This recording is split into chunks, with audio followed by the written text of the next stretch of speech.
There's one person joining from the waiting room. Was that David or somebody else? No, it's Alex, the one who requested the cars and coffee Oh, okay. that he sent. Okay. Great. Okay. All right. All right. We're going to call this meeting to order. And this is the Town of Kensington, Wednesday, March 18th Town Council meeting. All right. So let's get started. Next item on the agenda is moment of silence. Is there anyone we want to lift up?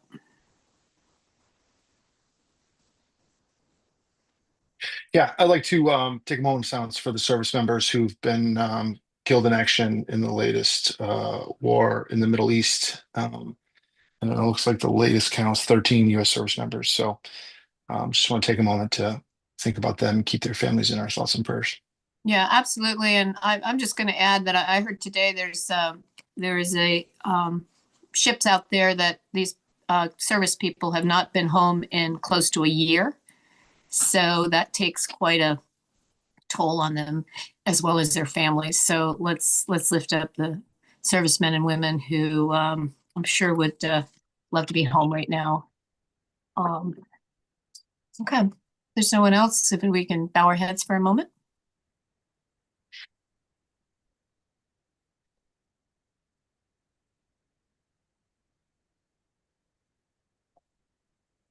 Okay, thank you very much. All right, the next item on the agenda is the approval of the minutes for a town council meeting and the work session. I did not see any edits come over the email. So we will take a motion to approve. Let's start with the February 10th town council meeting. Sure, I'll move that we approve the minutes from the February 10th, 2026 town council meeting. Is there a second? Okay. Second. Okay, all those in favor? Aye. Thank you very much. And the February 18th work session? And I will move that we adopt the minutes from the February 18th work session. Okay, is there a second? Second. All those in favor? Aye. Bye. Okay, thank you very much. All right, first item on the agenda, Matt? Sure. We were advised that the Housing Opportunities Commission building commission HOC has officially moved over to Silver Spring. And Mayor Furman was told by the county DGS that the Montgomery County Public Schools will take the facility back and have it used for administrative offices. And I don't believe they provided any more information or a timeline on that. Did they, Mayor Furman? They are supposed to be moving in April. They hope to have that people in there in April. I did ask about the gym and when it would go back on a community use for public facilities. And she hoped to have it on a few months after they move in. So they did close it because the building is unoccupied at the moment. I was wondering if we should at some point maybe ask, I think it was the deputy person at for facilities at Montgomery County Public Schools, if we should set up a community meeting, if people had any questions. And I would include at least the Kensington Estates neighborhood, since that is their park. What are your thoughts on that? I think it's a great idea. Yeah. I think there's a lot of people that are interested in knowing what's going to happen, how it's going to be used, hours, things like that. I think it just goes a long way to building trust in the community to bring that together and hear directly from MCPS. Okay, there'll be just a short article, basically what we just talked about right now in the journal, so people are aware that there is somebody moving in. And but I think I talked to Monique, mayor of Rockville, Ashton, and she thinks they're closing another building that they're currently paying rent for and then moving their people over here. So so that would make sense. So because she said to me that the HOC is set up as an office right now. That's what it's set up for. So I think that'll work for them. Okay. I do think Tracy, I know that's. Oh, Go ahead. sorry, Claire. We were talking at the same time. Yeah. Go for it. Oh, I was just gonna say, when you reach out to them, along those lines, it would be good to know, is this short term, a few years? Is this long term? Is this permanent? Obviously, the gym is one aspect, the playground is another aspect. We've talked about maintenance and cleanup, but would the facility also be available for any other uses? Yeah, I don't know as far as like open space within the building itself, for meetings or things like that. So we can certainly ask that question. It seemed I got the impression that since they don't have money for early not child care, but child what was the term The Blue Ribbon, the Kerwin Commission. Yeah, that it would probably be for a number of years. That would be their choice of placing pre-K activities, but more than likely it'll stay in office for a while. That was the impression I got. But that's a question we could certainly, see if they would put on record in a community meeting. And then as well, I think the skate park and whether or not that's something that would be maintained and kept, or if they have other feelings.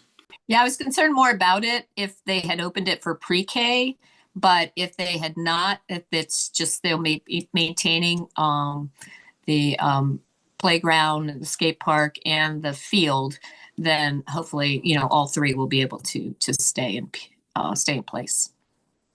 Nate, do you have another question? It was kind of related to that. I was going to make the point of there was some exchange with them just to flag to the rest of the community listening that the gym will be available for rental back on the Montgomery County rec page, rental page, if it isn't already, right? They said well, she said it wouldn't be in April. She said because the building is unoccupied, so it would take.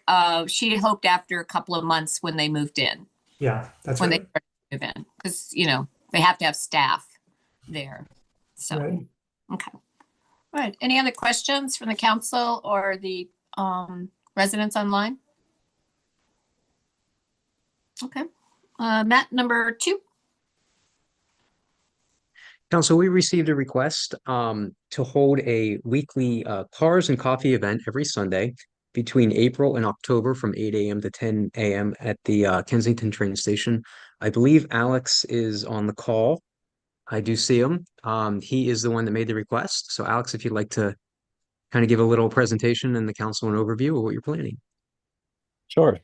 Thank you, Mr. Hoffman. Good evening, Mayor Berman and town council members. I was interested in actually, you mentioned weekly, but I was actually envisioning more like monthly, but open to either way. Wanted to, the town residents have shown a strong interest in automotive enthusiasm. There's 2 annual car shows.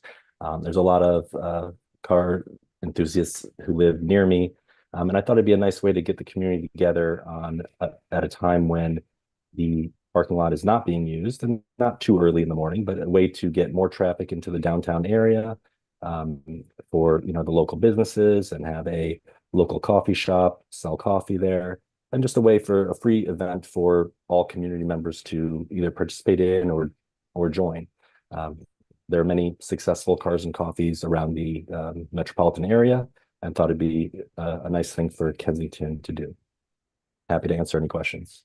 What is the second car show? Do we have a second? The senior housing. Oh, right. Yeah, Kensington. Yeah. Okay. Kensington Park. That's right. Yeah, that's it. That's Yeah. it. Yeah. And that's a nice little one they do every year. Yeah. Yeah. I haven't attended that one, but yeah. Yeah.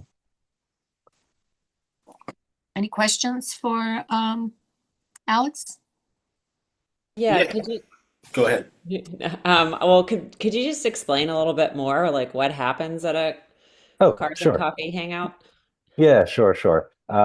Basically, people drive their cars over, they park. Some might put the hood up, but generally they walk around, look at other cars, buy coffee from a local merchant who sets up in the parking lot, and just kind of talk and connect and look at everybody's interesting things. Hey, Alex, the other Yeah. ones that you referenced that happen in Montgomery County, how many cars typically show up? What time of day? Yeah, good questions. Walk us through the ones that are there to give us so we can envision. And then from there, Mhm. are you thinking north side by the cafe, or south side, like where we have the farmers market? Sure. To your first question, I mean, it really depends on, you know, the size of the parking lot. There's one that's been at Montgomery Mall that's been kind of large, so obviously we have a lot of parking there. Um, and then there's a pretty well-known one out in Great Falls, Virginia, Katie's Cars and Coffee. It's been going on for 10 or 20 years. And that one, you know, gets a pretty good following too. They probably have, I don't know, 40, 50 cars there. But that one again is well known. I was thinking the farmers market side, but I mean, you know, really kind of agnostic on that. It could go either way. And then Sundays, Oh yeah. do these happen for an hour? Do they happen Oh yeah, yeah, for 2 sure. hours? Usually these are about a couple hours. Many of them start as early as like 6 a.m., but I did not think that would be a good time to start on a Sunday in a downtown area near a residence. So I thought 8 a.m. seems reasonable. It's, you know, late enough that you're not waking everybody up and early enough that you can still have you know, your Sunday to get things done. It's by when you say not waking people up, do you expect there to be a lot of noise? Well, I expect that people who, you know, bring their cars might have loud cars. I'm not sure. You know, that does happen. Okay, I think that would be a concern because we Yeah. already are facing issues with noise in that area. But Okay. I think it's important to note that. But I also just had a question, just in terms of, I think the idea is great, but what kind of administrative or planning or resources do you need from the town? Because, you know, we have a short staff and they're stretched thin and do a lot of events, and I'm sure you'll have to do something to coordinate and do the Yeah. planning. And is it going to be all on you, or what's the? Yeah, I mean, I was thinking I would handle it, but I also don't know, you know, I don't know what the town does in terms of like administration or even insurance for the farmers market. I don't know how you guys handle all that. So it's an open question, and I am certainly willing to work on that and, you know, take the lead on this. Well, Alex, you're just lucky we have our town attorney on the call. So she might be able to just give us a brief, maybe need to do a little bit more, look into it more, but I think she can at least give us an idea of what, you know, our liabilities are. Yeah, that's great. So Ellen? It depends on, obviously, there's a request for an exclusive use of town property at a certain time. So you would want probably some kind of indemnification language. Mm-hmm. You would want to retain control also in terms of what's acceptable there, such as noise. Mm-hmm. You know, we'd have to look at it a little bit more. Sometimes you have requested day of event insurance, but, you know, depending on the activity, possibly not also. But there might be some things to talk about. Mm-hmm. Yeah, I'm happy to talk through all that. I could, you know, come over and meet with you at some point. Okay. Well, I think Sue Ellen will do some look into it a little bit more, and then she can get back to Matt, and he can convey, you know, that information. Anne? It just occurred to me in thinking about, you know, parameters, and if there was a possibility that there were going to be noisy cars, which we would not want. Would you be setting up guidelines? Do you advertise this on social media? Do you say like cars of this type or are invited or not invited? Like, tell us a little bit back to the administration of how this would work. Sure. Yeah. It would probably be advertised locally on social media. I mean, my idea is for, you know, town residents in the surrounding areas, you know, to be participating. I'm not exactly looking for people from 2 counties away to come over. And yeah, there would be certain rules, you know, obviously, you know, cars remain off during the event that you can drive in, obviously, but then you turn the car off. There's no revving, there's no, you know, spinning the tires or anything like that. Everyone's respectful, and if they are not, then they're not welcome the next time. And as for what kind of cars, I mean, I'd, you know, be open to any kind of cars that come, with the understanding that, you know, this is a residential area and people are expected to respect that. Okay. Sorry, Alex, one more question. Yeah. Is there like a registration they would do, or they just kind of come at will? And is there some sort of payment at all involved, or would people just show up? It would be pretty informal unless Okay. the town had, requested that. We do it another way, but there's certainly no fee to participate. Okay. You just And get no- up no in the morning and registration. say, I'm coming. You Yeah, just no, I mean, yeah, drive people might, over and yeah, just show off Yeah. my car. yeah, that's all. Okay. Yeah. All right. I'm sorry, Nate. Go ahead. No, I was just saying there's no registration because it's informal. Right. Yeah, again, if the town requested that, we could, look into it. But generally, these things are pretty informal. Okay. I think the first thing is let's have Sue Ellen get back to us on, any liability of whether we need to take care of that. And I think obviously we want to know the actual dates that you're coming. So that's Mhm. on staff's radar that, this particular Sunday is when you're having this in case we have an event that comes up that we want to Of course. do. So Yeah. that would be important. And I'm not sure we could start as early as April, possibly okay. April, but I would think we could settle this by May for sure. That If sounds not- great. Yeah. Well, I appreciate you taking the time to discuss this, and I'm Okay. happy to continue. Okay, I'm sorry. I just want to make sure the council's in agreement with that. Could ahead. I would suggest that if we're going to do this, we do it on a trial or experimental basis first and have a check-in on how it went. Yeah, I was gonna say the same thing. I agree. Yeah, that sounds great. Connor, any other thoughts? I'm looking at the Katie's Cars and Coffee, which is, I'll be honest, a lot of cool cars. What I'd also suggest is that we reach out to Katie's Coffee in Great Falls and get their experience, lessons learned. In fairness, it looks like a very well-run, well-organized, popular event. There is some other online comments about some in the community who, Alex, to your point, there are some people that independently, they rev their engines or they do burnouts or other things that we obviously don't want to see either. So I just want to see and I'm happy to take it, the assignment to call over to Katie's Coffee and just, have a conversation with them about lessons they've learned since hosting it. It sounds like for several years. So. Yeah, it sounds you could have like 40 people show up and that's, that would be a good day for, that, but it could be overwhelming to the neighborhood too. So. Well, one thing in all fairness, Katie's got very, very popular. It's got a lot of space, but one of the complaints early on was just that it got too popular too fast, a good problem.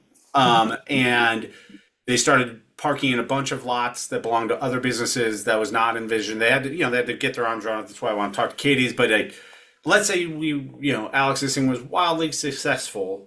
There's only so many parking spaces. So what happens then without choking off our Howard Avenue in our business district? I know Sundays are quieter, but it's a road that doesn't accommodate a ton of traffic. Yeah, that's a fair question. Yeah. So Yeah. I just think a little more research, and then we'll bring it back. Mayor, if I could, Sure. the research would be important to see lessons learned, but also this would be in the nature of a permit. So there would be permit requirements issued for it. So it'd be very clear what areas could be used and what can't happen. So that's how I envision this going. It would be you would issue a permit to allow the use of the space, and there would be rules applied. Okay.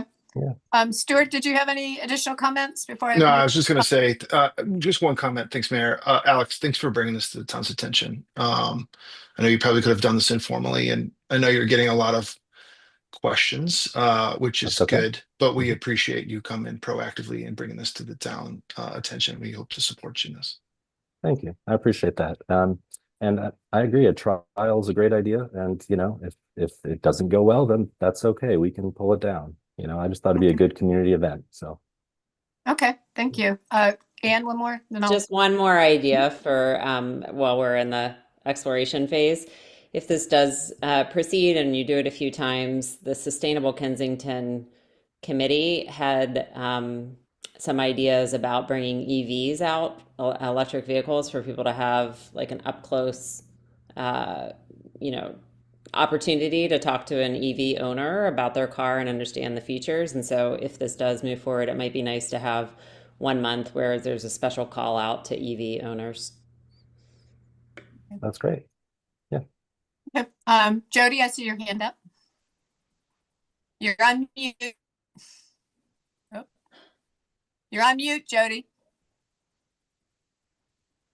I don't think she can hear me. You're on mute.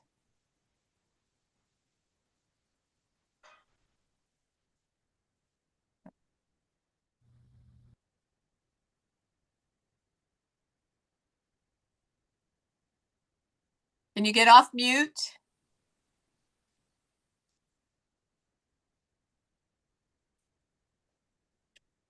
This same mind being on. Still on mute. All right, we're gonna have to move on, okay? All right, well, we're still looking in this. No decision has been made, so Connor's gonna do some homework. And also Sue Ellen's gonna just look into things, and I think the permit is a good way of doing it. Okay, last question, Joe? Yeah, thank you, Mayor. I think in addition to the research that has already been laid out, that the applicant take a look at or inquire with neighbors, residential neighbors near the train station, just to see what they might have to say, what insights they may be able to offer. And the applicant might do well to research the county noise ordinance, which is pretty specific about weekends and evenings and so forth. So that might be a good avenue to pursue as well. Thank you. Okay, good, thank you. All right, well, we will, you've got some homework, we've got homework, and we'll get back to you as soon as possible. Thank you, Great. Thank you. Thanks, Alex. Thanks, Alex. Okay. All right, number 3. Mayor and Council, in speaking with Councilmember Sparker and Councilmember Crimmins, we just kind of wanted to have a more thorough discussion with regards to the backstop at St. Paul Park. I know staff was directed to make repairs. In reviewing the repair options, we suggested possibly replacing the backstop with a soccer rebounder, which we think would be more appropriate based on the feedback that we're receiving from the community, and just kind of wanted to get a better idea before we move forward with any removal, repairs, or what we plan to do with the backstop at St. Paul Park. Okay, I've heard from 2 residents so far. They think we need something there. We obviously don't need a baseball backstop, but there is a lot of children that play there for t-ball, soccer, back and forth. And so I do see the need for something smaller, but I'm not sure exactly whether I'm a little concerned about a soccer net. I'm not sure how long that would hold up. Or do we put like a 4-foot fence around in the same spot and call it a day? So I think most of the wear and tear is more on probably older children climbing up the backstop. Could be whacking the soccer ball, but I don't know. Stuart, you and Connor are there at the park. Do you see how that could have been soccer ball or just kids climbing on it? Yeah, I think it's a little bit of both. I've definitely seen children of lots of ages climbing up the fence and up to the top of the backstop, which is pretty high, to be honest with you. And on the sides, it's, the fencing is falling apart. It's kind of held up by smaller straps, like fencing straps. So I too have talked to some residents. They didn't get a lot of strong, like there's kind of ambivalent about the backstop in and of itself. Most of the folks I talked to are either at the park regularly or are participating in soccer practice with their kids that are up there regularly. And those teams tend to bring their own kind of like pop-up nets for soccer practice, where they put it up, they have soccer practice, and they put cones in there, and then they take it out when they go home. I will say up the street, Oakland Terrace School had goals hard goals they'd kept in place, and it actually ended up ruining the turf. They actually shut down the field and had to like reinstall grass because the grass got chewed up from usage. So that's something we should think about if we're going to put a goal up there. It'll be occupied pretty regularly. So I think for my money, I think the current layout of the park, with future visions of additional apparatuses inside the track, um, in combination with the proximity of houses and cars parked along that spot, I think having like a proper T-ball area or like anything where people are hitting baseballs or hard softballs into the broader park is actually poses kind of like a safety risk. And I've actually had to ask people to like stop hitting baseballs when there's like kids running around in there, because they're people just launching baseballs into the swings area and the larger playground area. So I think as I kind of thought through this and I talked to other constituents, I think we kind of came to the realization like we could take it down. I think if we put something up, a 4-foot fence, like you suggested, Mayor, would probably be the farthest I would go. It just gives somebody an opportunity to be like, hey, this is a kickball backstop or something like that, which is probably what would be the best use case for that area. But that's where I'm coming down. I think it's definitely posing a safety hazard now. I'm glad the town staff went out and took a look at it because it's pretty significant. But I think I'd be in favor of removing it at this point for the time being until we can kind of come to consensus with a replacement. Okay. Anybody else on the council want to speak to this? Yeah, I'll to Stuart's point, it's unsafe. And what we build has the intent of inviting people to use it for that purpose. If we put in the backstop like we have now, to Stuart's point about soccer goals, right? It's a muddy mess where the quote home plate is located right now, just because that's where everybody stands, everybody swings, kickball, whatever the activity is. So, if we have anything that promotes swinging of bats and hitting, I feel like we have to have some sort of overhang like we have now to try and keep balls as best contained. But I think to Stuart's point, the bigger question is, what do we want to do? I know we've talked about different phases of the park. Phase 3, do we put playground features inside of the walking track? And I know that's got mixed feelings. And as a council, we have decided to pause that and kind of really reevaluate now that we're finishing phase 2, which the town manager will give an update on here shortly. I would support Stuart's recommendation of just removing it now because it's not worth repairing. And we bring it into, call it the CIP as budget season, and just a reimagination. Do we want to? What do we want to do with that kind of space within St. Paul Park? Okay. Nate or Ann, any comments before I open it to the public? Yeah, no, I mean, I think everything sounds good that we just heard discussed. I guess that my question was, when you're talking about a kickball backstop or a soccer rebound, is it just kind of like a wooden backstop that's maybe like 5 or 10 feet wide and maybe, like you said, Stuart, 4 feet high, that they can kick back and forth on? Is that the idea? I would think it's mostly because what I've seen are mostly kids like are under 5 years old, and they're kicking the ball, and the backstop just kind of stops the ball from rolling too far. So, they're hitting towards it, and then somebody else is throwing it back. And so, if it's not there, would they do, excuse me, would they do that? Probably not. So, which is just fine. Yeah. No, but I'm open to. I mean, I agree that it's an idea to I agree with the idea to pull it down and then reimagine it, whether it's with a backstop or something else altogether. Maybe we can include it in the phase 3 of the playground work, even though it's not directly tied to that. We can maybe reimagine it in that context. Ann?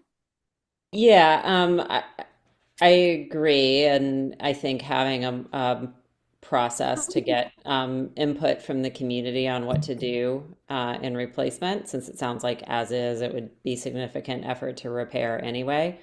I guess the one question I have is whether there are T-ball groups or baseball, softball type practice happening.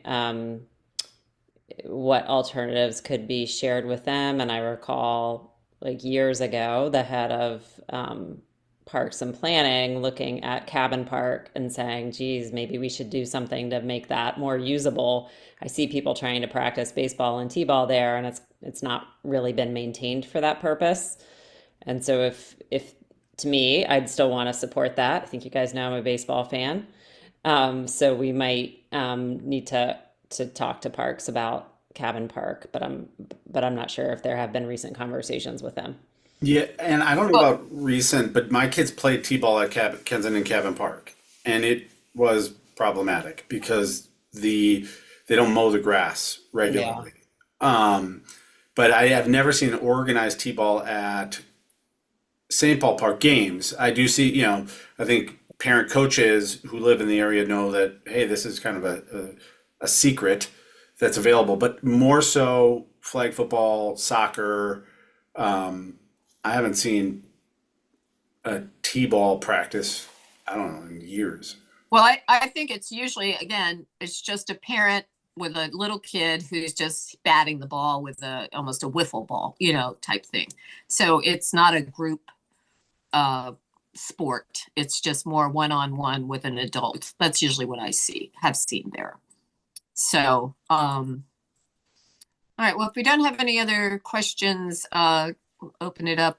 Jody, can you? Yeah, I'm sorry about that. I'm on my phone and I hadn't had my settings right. What I see is what Tracy said. I see, usually families there playing t-ball or practicing baseball. I do think the backstop is necessary, a much smaller version of what is there. I don't think you need the wings, and I don't think you need the overhang. I don't really see people playing with a hard baseball.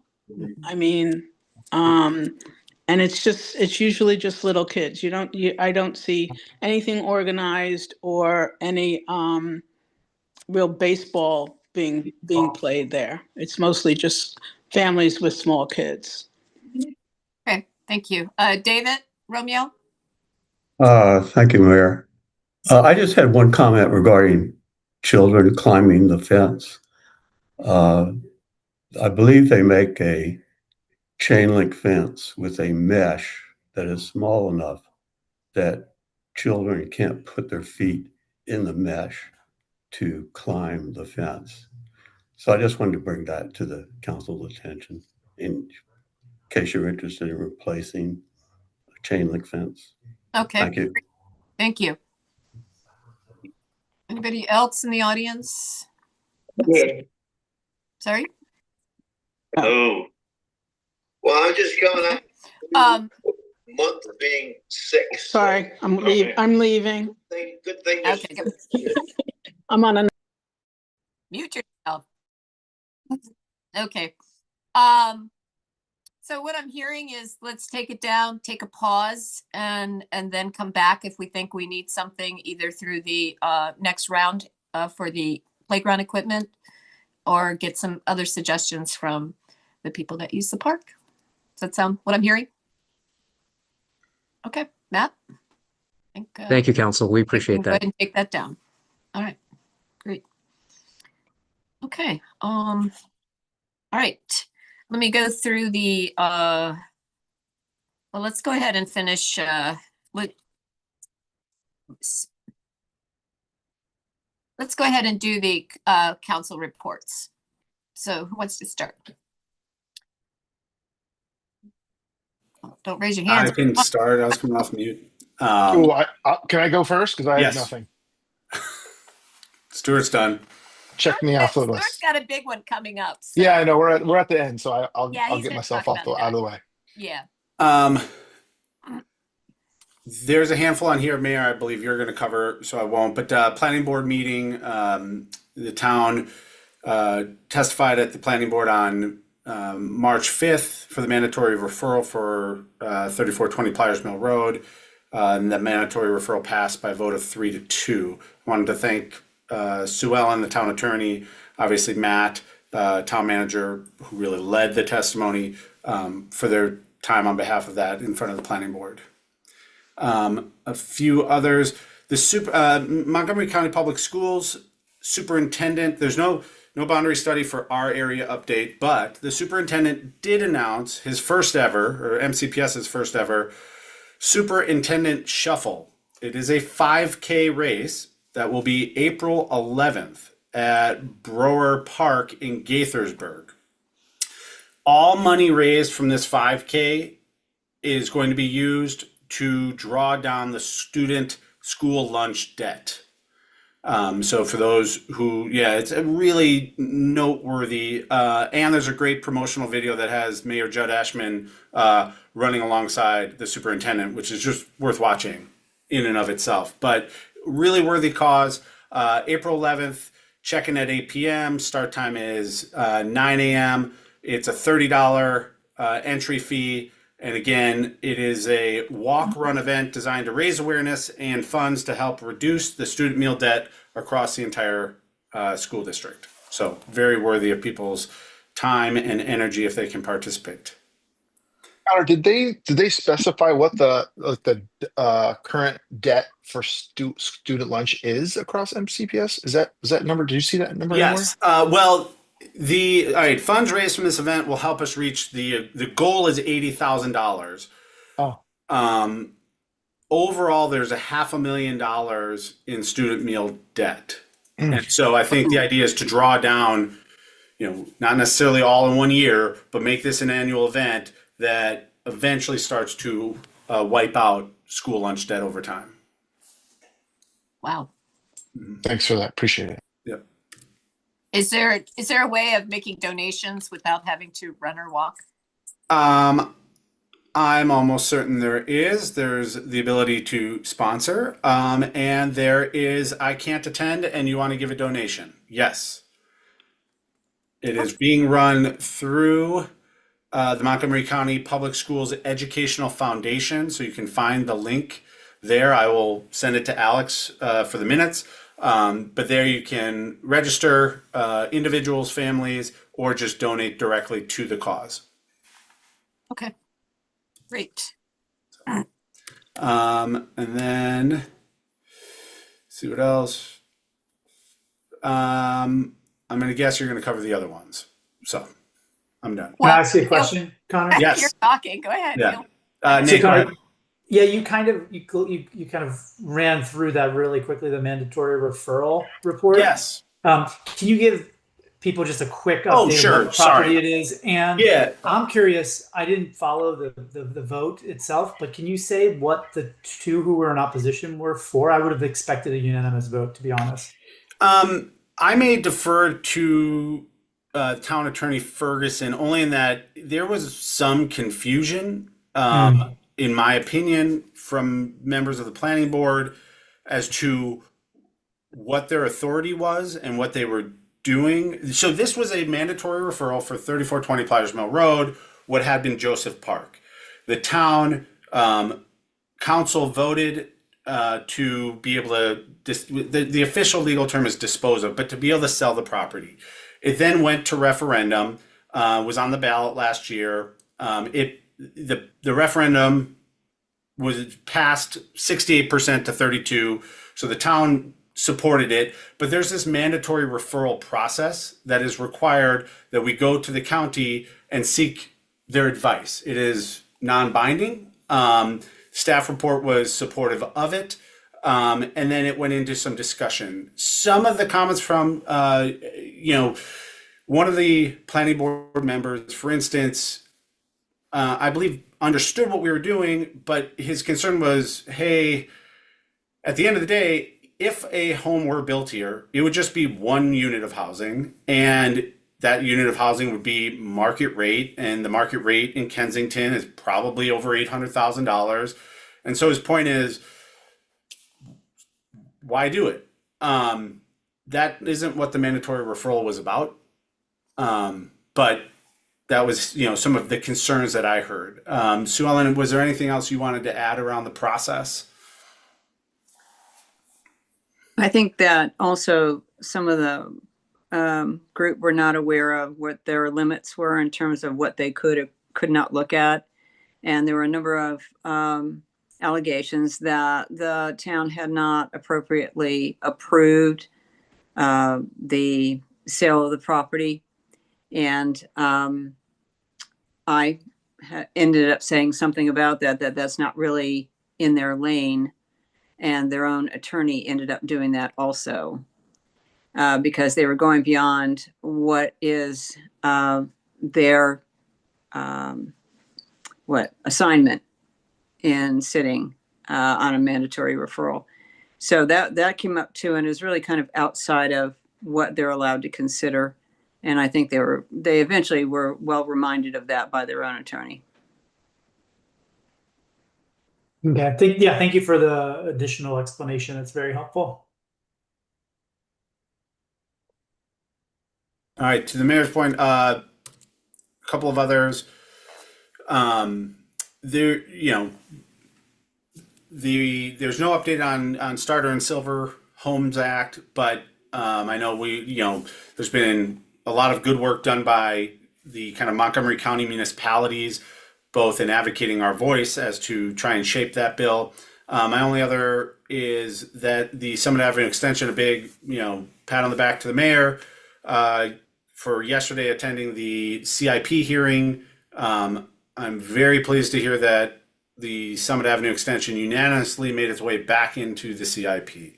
That was my biggest one. Even though, Mayor, you did all the work, I was very excited to be able to mention it. Yeah, well, I didn't do all the work, but it was a group effort for sure. What I didn't understand, maybe because they are recommending to put $990,000 for design funding. They didn't say when that was coming up. Connor, you look at the dates. Do you know when that would happen? They talk. If it gets returned to its previous schedule, then it should be FY29.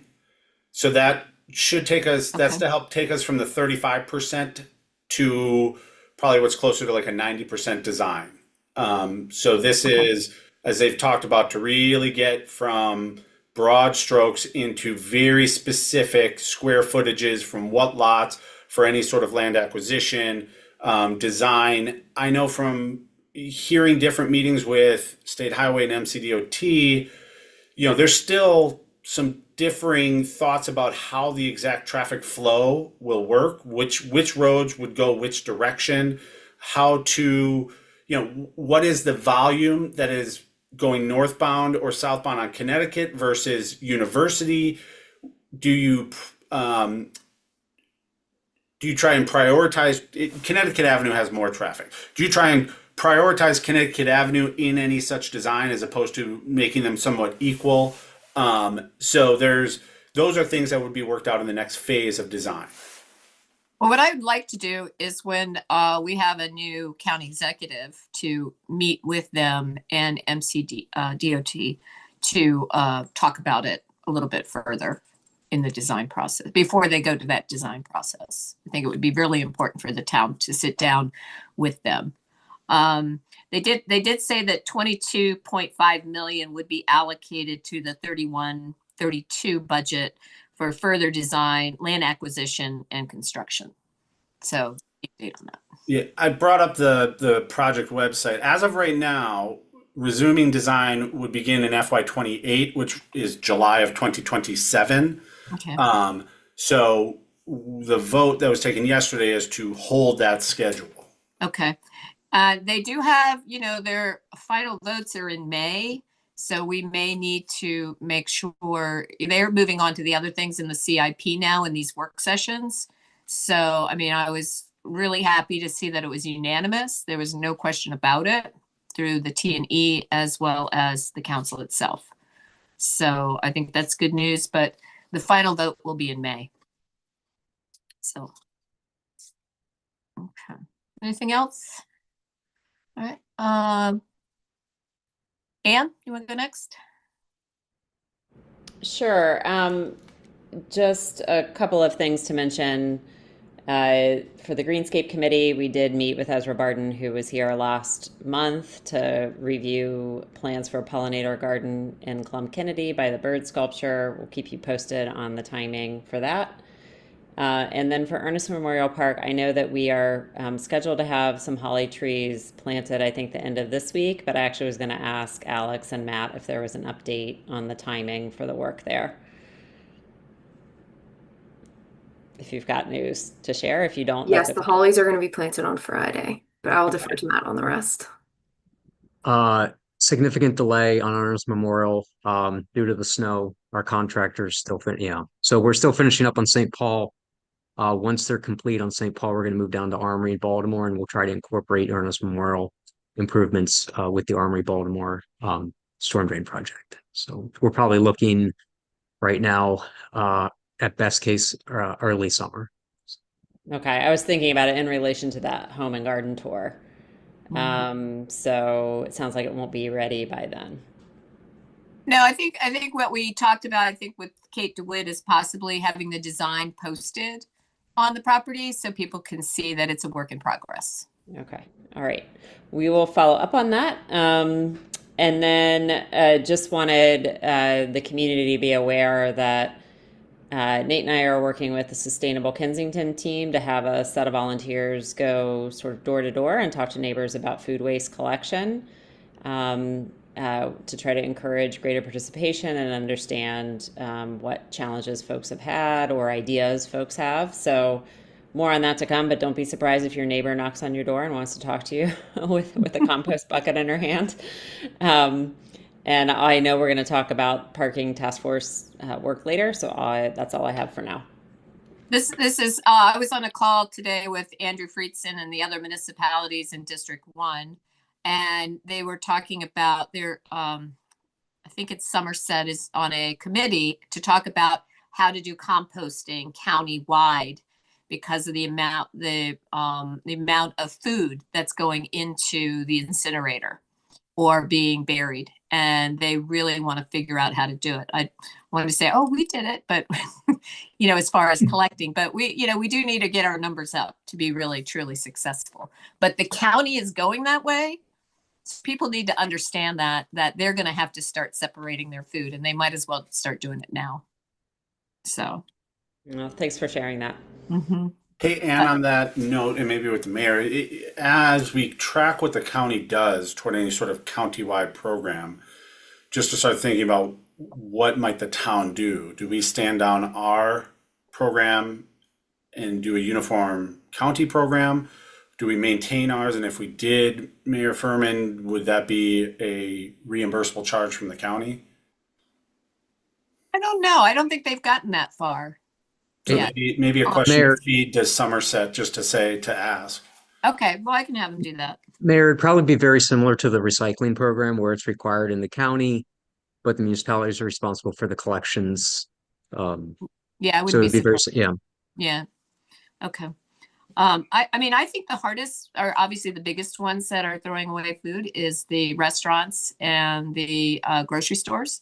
So I certainly hope that they figure out how to do it commercially and without, obviously raw food into a dumpster, you got to be picking that more than once a week. So,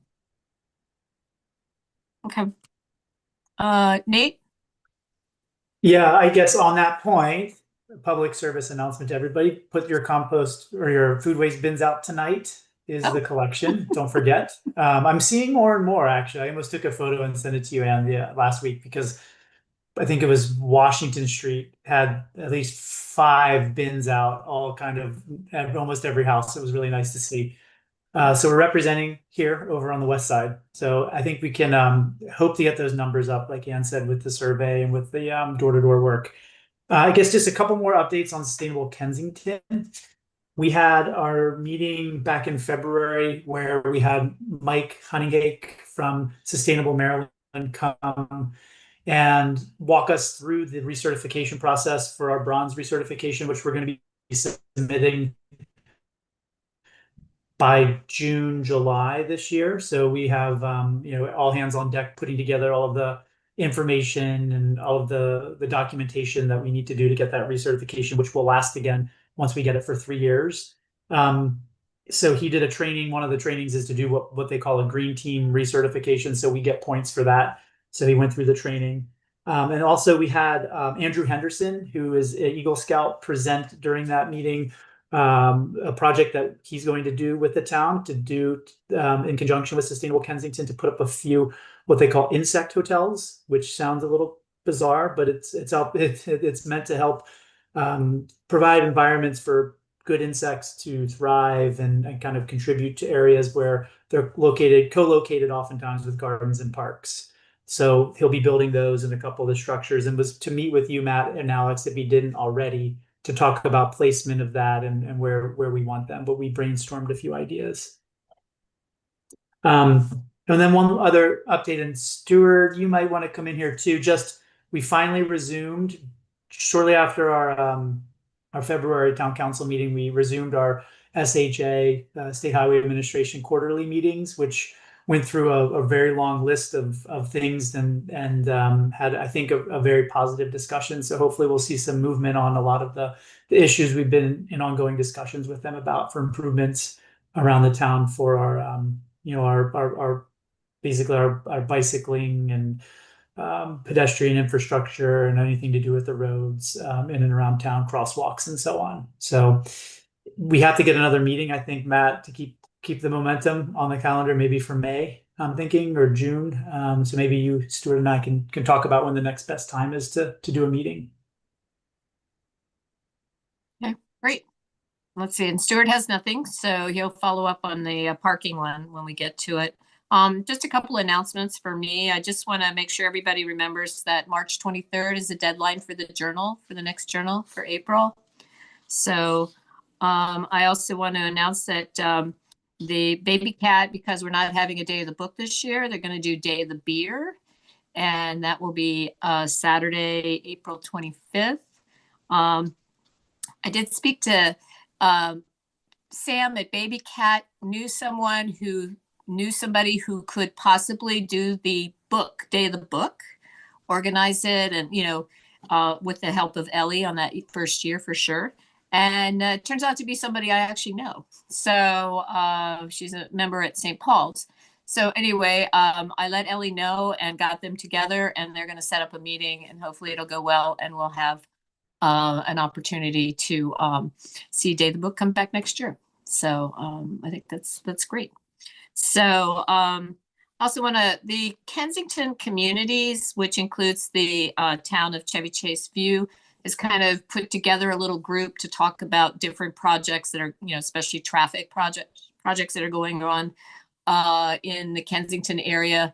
Connor and I are on that group email list, so we're just kind of monitoring it. We're not members of the group, but we're just there to see what they're talking about. I think that first thing that they were talking about, Connor, was over on Beach Drive. Obviously not an area in which we are going to really spend much time on. So. Right. I think, and then, part of it is if there are things happening within the town and we can share that. It also kind of came about through the Starter and Silver Homes Act. Right. Just the biggest thing here is a lot of people get information from different places, and we're trying to give people accurate information as opposed to just, hearsay through listservs. So, the municipalities participate in a lot of meetings, and we tend to get things directly from the state agencies or county agencies and or our own actions. And so we are working to share that with the other homeowners associations or neighborhood, organizations like Parkwood Civic Associations. Right. So I think they've only had one real meeting, and I think we were both busy on that night attending another meeting, but they were interested in the Starter Silver Homes, so legislation. The other thing I want to just bring up is the history boards. The new history boards are in. I'm going to talk to Jason about installing them. They're the ones on the Mizell property now Modena. And then also talks about commerce within the town. So those will be installed. I don't know if you noticed, but the antique row sign is gone. They have picked it up. Shannonbaum has picked it up. And that, will we have that back before the June 7th? We hope so. Yeah, we think we'll have it back in 6 weeks. So Okay, great. And then I think you saw the windows that was in the last journal. Then at Safeway, we have new paintings that are going in on the windows. And I think that's all I got. Oh, Noise Library, I think, was it April 7th? Matt, did you give not it? not quite public yet, Mayor. Oh, sorry. Well, they are. Now it is. Now it is, but I know I have the date wrong. I have April or something, but they are moving forward with the project. That's the good news. So the project is going to happen at Noise. So that's the good news. Council, we do have we sent 2 letters on the starter silver with the other 11 municipalities. They do want to send out a 3rd letter, and this is more to MML, just talking about how they felt they did not really speak to us when they approved this legislation, and just more of a, we need to do better. So I'll circulate that. They're still making some draft changes. So when they kind of narrow it down, I'll definitely forward it out to everyone. Yeah, just if I can, one Sure. comment, because the mayor and I worked pretty closely on this. I will express, I hope when you see the letter that you're supportive of the town signing on, because I am personally very frustrated with MML, and I share the frustration with a number of the other municipalities. It turns out that the Starter and Silver Homes Act draft bill was given to MML in August, and they had it for months and did not provide it to the legislative committee or to their board, which is made up of the municipal membership, until the beginning of the legislative session in January. That's why we were all a little bit shocked to see this bill. The first indication we all knew of it was the governor's press conference in December announcing that he was bringing a package of bills around housing to the legislative session. And so when we saw it and saw the extent to which it usurps local government authority, we were all a little shocked that MML wasn't on top of this. And it turns out they had the bill for months and never shared it with the membership. Why? What did they say? And when you say they had it, but they didn't share it with the board or legislative committee, that means their executive there was director, one or two. their professional staff and lobbyists were working. They acknowledged they were working with DHCD, the Department of Housing, to shape the bill for months, but never shared a draft of it to get input from the municipal members. And to give people an extent of what has happened since the bill was introduced, and quickly, as of the last hearing date, it had 21 proposed amendments, of which they had already accepted 14 of those amendments, and were negotiating the other 7 with the municipalities, the counties, everybody who's been submitting. Since that hearing date, there's been more amendments. That gives you the sense that the bill maybe wasn't in its best drafted version when it was submitted, which is more flummoxing because MML had it for months and could have shared it, and these organizations could have been working to propose these amendments or bring forward these issues in that time frame. So well, they also want to, they're discussing right now whether they want to add the Carroll County to it, because they've asked to be included on that letter. And quite honestly, you could probably get every municipality, and I think there's 27 in Prince George's County, to sign on to it as well. So that's how upset the municipalities are. Sue Ellen, do you want to add anything? Yes, I attended the Maryland Municipal Attorneys meeting, which was last week. And this came up there too, because their lobbyists were there to lay out what was going on in the legislature so far. And a number of people talked to them, the attorneys talked to them about why didn't they, when they got notice of this, start talking to folks who actually have expertise in the area, because they do not. And it's a very local issue, the zoning. but they didn't reach out to elected officials, appointed officials, the municipal attorneys. Even their point was nobody will talk to them ahead of time if they bring the whole group into the conversation when it's still in the formative stage, which is a good point. But they didn't check with anybody, and it's not something that the lobbyists at MML know anything about. So I think they're getting it from a number of sources at the moment.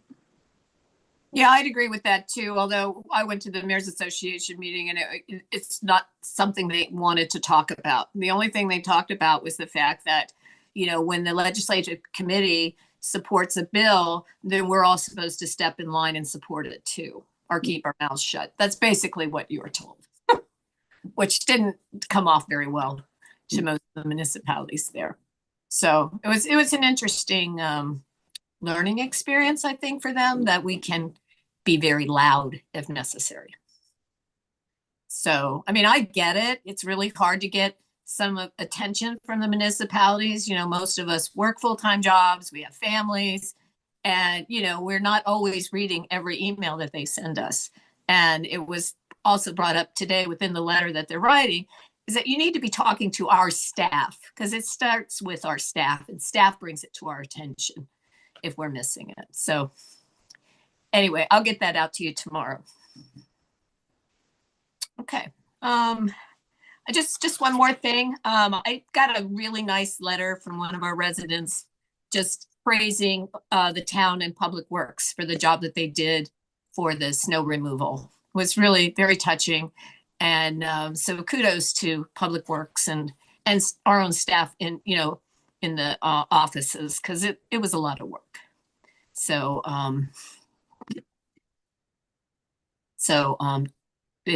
I appreciate that the residents had noticed that we were, probably the best of even the county couldn't keep up with us. So, all right. Excuse me. Anybody in the audience have any questions for any of the reports that the council and I made? Joe? Yes, thank you, Mayor. I was just wondering for Councilmember Lecter, when we might expect this knock at the door from the representatives from the food waste program? Yeah. We haven't set the exact dates for canvassing. We have a few more things we have to get in place. And I know for many families who have school-age children, there'll be spring break. So at this point, it's possible it won't start until mid-April. Great, thank you. And for Councilmember Crimmins, I'm just still a little unclear as to why two members of the planning board, the county planning board, voted against the town on the St. Joseph matter. Even if they were outside their lane, perhaps in some respects, they must have had reasons that were expressed for them to vote in the two-vote minority. So could you just quickly elaborate on that for me? Thanks. I mean, I can do my best. What I would recommend and encourage, Joe, is you can go back and watch the testimony online. And I say that not to push you off to the testimony, but because it was a very confusing board meeting, because they were taking issue with points that were outside the purview of what the planning board needed to review. There's also a staff report that I think is very clear on what is being asked in a mandatory referral, and the staff support was supportive of our request.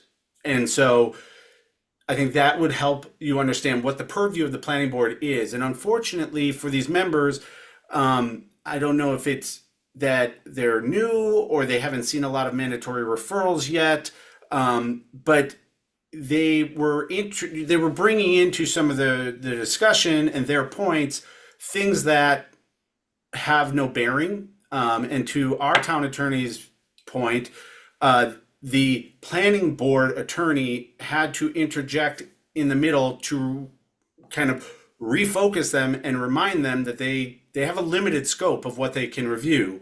The other thing is this is an advisory vote as it is, regardless of how the vote turned out. the town is still able to do what it wishes because we have gone through the process. Sue Ellen, I don't know if there's more that you want to add, but Joe, I wish I could give you a clear answer. I mean, some of the things I heard from one of the board members, I alluded to it before, was, you know, should we be supportive of this? There was a question about whether or not this was more intensive, because we're taking a lot that has no house on it and we're going to put a house on it. And so clearly that's a more intensive use of the lot. But that's not what is meant by more intensive. The lot is zoned R60. It has always been zoned R60.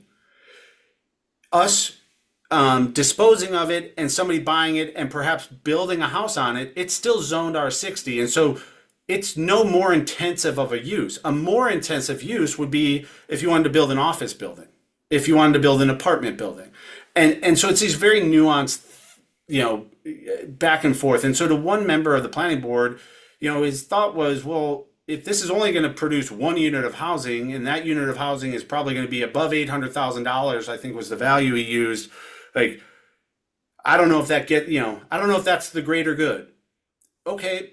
What I was just looking for was a real summary as to why those two planning board members voted the way they did. Again, but you know, Joe, that's my point. You honestly, I'm not interested in in spending time with a confusing meeting. I spent enough time in confusing meetings, but nonetheless, I was just curious since Joe, if I could took give the you a lead more on that succinct, discussion, if I could give you a more those two succinct answer, votes. I would be happy to. Okay.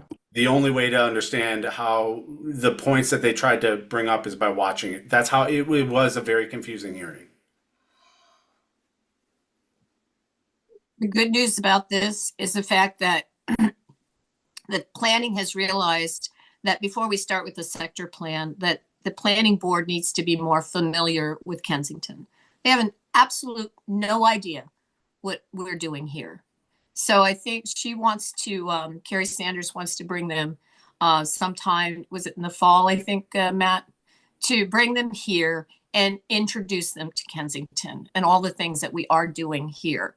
So they just really did not have an understanding of where St. Paul Park was, what the property was that we want to replace Joseph Park with. So I think that's good, because if we're going to do the sector plan, those people need to know Kensington.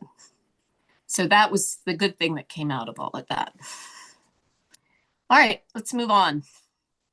Matt, from the town manager. Sure, thank you, Mayor. The council adopted resolution R-02-2026 last month. I just want to acknowledge that we had our contractor, Brutus and Associates, move forward with the H&H analysis. I know I mentioned that we may put a pause on it depending on what WSSC's engineer decided to do with the project. After meeting with WSSC and our contractor, Brutus, we decided to move forward with the H&H analysis. They are working directly with WSSC's engineering team on the analysis to determine what the flooding possibilities are with the existing culvert and the proposed repairs to the storm drain. And I hope to have that. I don't think we'll have it in the April meeting, but I think we will have it in the May meeting. So I'll provide an update at that time. Okay. As Councilmember Crimmins alluded Matt, to, yes. Sorry, I just had a quick question. I'm sorry that I wasn't able to. You know that we were trying to have me join the meeting to ask some of those questions. Were you able to raise any of them? The ones that we talked about the last council meeting by chance?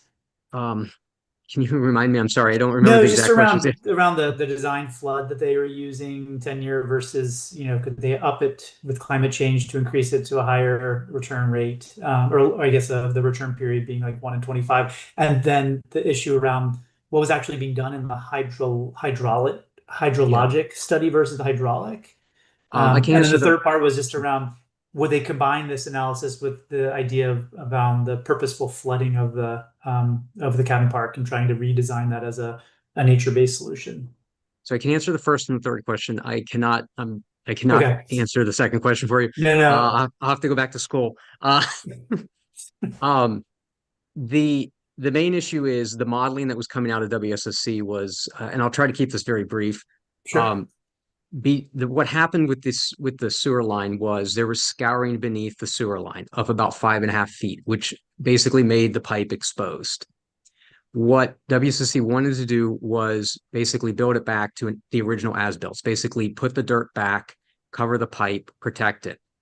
What WSSC's decided to do was do a temporary fix of the pipe, solidify it, and they were planning to actually move the sewer line to the other side of the street. That is a 3 to 5 year plan for them. They're currently working with Montgomery Parks on that plan, and it kind of changes what we need to do on our end. Kind of to answer your third question a little bit on this, Parks, WSSC, and the town will have to look at what we can do with Kensington Cabin Park when the sewer line is moved over. I know they had requested us making some changes at some point with their walking path into the park. So it's kind of like a process. We'll continue to look at it.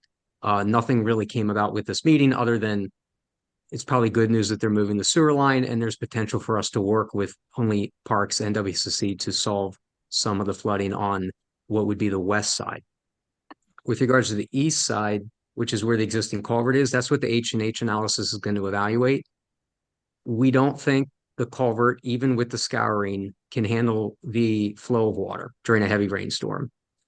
This will kind of give us a better idea. And I'll just prepare everyone now. Our expectation is that we're gonna have to build a new structure. This is not like a 2 to 3 year plan for the town. This is like a 7 to 10 year plan for the town. So our expectation is that we're gonna have to build a new bridge, with a larger culvert to handle the floodwaters that are coming down Silver Creek. So that is what the H&H is going to prepare us for. Okay. I think I understood because I was, when you said that they were going to divert it and the 3 to 5 year plan, put it on the other side, I was very excited because it sounded like this is a temporary fix, and the issue around knowing it's going to flood inevitably, and then, you know, having fixed it, knowing it's going to scour it again and erode it, I found problematic. But you said the 3 to 5 year plan would fix it, but now maybe it's actually 7 to 8 years because the issue is on the east side, right? The main issue is the bridge and the culvert are under the jurisdiction of the town. The size of the culvert cannot handle floodwaters. We know that. The H&H analysis is going to confirm that for us. So we, at some point, will have to build a new bridge with a new culvert. That, like I said, that is not something we're going to do in the next 2, 3, 5 years. It's something that we're going to do over the next 7 to 10. What WSSC is going to do is move their sewer line so it's not damaged again before we're able to build a new bridge. They're going to move it over to the other side and run it through the park, which gives them an opportunity to work with Montgomery Parks on some flooding issues that they're having and their walking bridge. And our feedback from WSSC and their engineering team was that Parks has been pretty open and receptive to their ideas, which is good, because that has not always been the case, as you know. So, you know, unfortunately, it looks like we're going to need a new bridge structure. Good news is it's not going to be right now. And the town's going to have some time to put some money away and find some grants and some help to do this in the long term. So yeah, and some time to think about building the coalition of other agencies, planning, even the state, whoever else needs to be involved to do it the right way, like we were talking about. That the idea of having it, have a design, have it purposefully flood certain areas of the park. I think that's, if we start that conversation with them in 2 to 3 years when they're moving the sewer pipe, that's probably a good time to set it up for 7 to 10 years from now. So good to hear. Thank you. Sure. So there's a lot of markings down there. If you notice, there's a lot of surveying activity. So that's pretty much our team just doing the survey work for the H&H analysis. So are there any other questions from the council or the public? Just a comment, Nate. I had wondered about this after you brought it up. I am not an engineer, just putting that out there. But what I thought around your 10-year flood question was that because it's deemed a local road, the Maryland DOT design and policy guidelines for bridges over waterways only stipulates a 10-year flood plan. Right. Yeah, and that's what we had found out. I guess we discovered that during the last meeting. I mean, that's the that is the minimum, right? It doesn't mean that we can't do more. Yeah, I mean, that is what is, I don't know if that is what's required, right? For the road that's over the bridge. Yeah. Mhm.